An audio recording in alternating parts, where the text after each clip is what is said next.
It goes 0 to 60 in just 3.2 seconds. It's a top speed of 211 miles per hour and costs a royal £225,000. The DBS Superleggera, Aston Martin's top-of-the-line production halo machine, and perhaps the most important vehicle ever made by the marque. It's a symbol of Britain. It resonates as much as red buses and black cabs.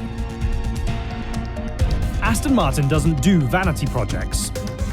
The 100-year-old British marque has repeatedly fought the odds to survive. It's that kind of great British underdog story. It's right up there with Dunkirk, up against it, facing the inevitable kind of doom, if you like. Historically, the marque has never produced very many vehicles, nor employed very many people. Yet it's always done an extraordinary amount with the resources on hand.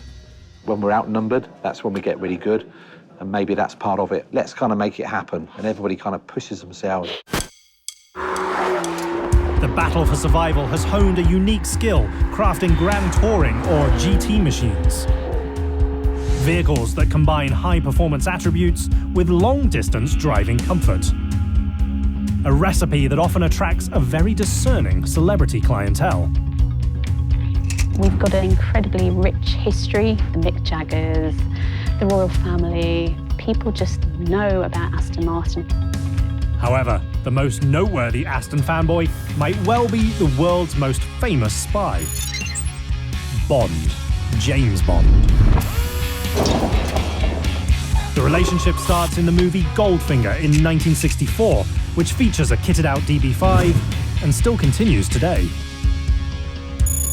That image of Sean Connery leaning against the DB5 is something that sticks in people's minds. The DB5 helps make Aston a household name, and it's followed by other legendary Grand Tourers like the DB6, V8 Vantage, and DB7. We owned the luxury GT space. Owning the GT space in the past doesn't guarantee holding it in the future. Today, the Grand Touring segment is highly competitive, as famously high-performance marques like Ferrari and McLaren jockey for Aston's core market, while at the same time, notable high-end luxury car makers Bentley and Rolls-Royce have gotten both faster and edgier.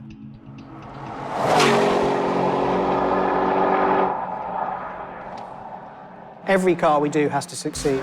To keep competitors at bay, in October 2014, the company hires 23-year auto industry veteran Andy Palmer to help restore the glory and lay a foundation for the future. A lot of people thought I was mad. I knew Aston had its problems, but I believed that I'd equip myself to do that chief executive's job and do it in a company that had its problems to solve. The good news is that the chief executive role is Palmer's dream job. The bad news is that the marque has consistently teetered on the brink of insolvency. It's certainly hard to even count the amount of near misses we've had and financial crisis. Over the past 10 decades, the brand goes bankrupt 7 different times, consistently changing hands amongst a diverse set of owners that range from petrochemical engineer Victor Gauntet to shipping magnate Sir Arthur Sutherland, and even tractor kingpin David Brown. The most recent handover comes in early 2007, when the Ford Motor Company sells the marque to simply save itself. Clearly, I didn't think I was mad. I relished the entrepreneurial opportunity that existed. Aston's turmoil is nothing new for the marque or the industry. At the turn of the 20th century, there are thousands of car companies battling it out.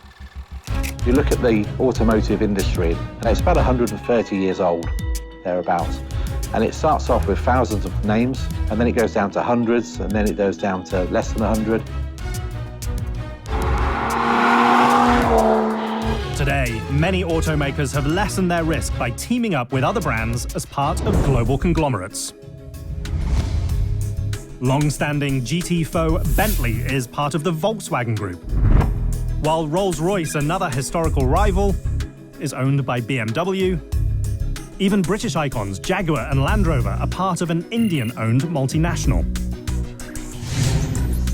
Aston, on the other hand, is one of the last true independents. The last of a dying breed. Being independent is one of those pressures in the system. We don't have big brother or big sister to support us.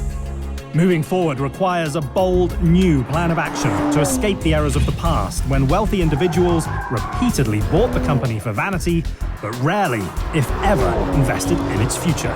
You continuously saw this same mistake repeating and repeating and repeating, which was extremely rich people buying the company, investing in the new car, and then failing to create the follow-up. You know, the second album is always the most difficult.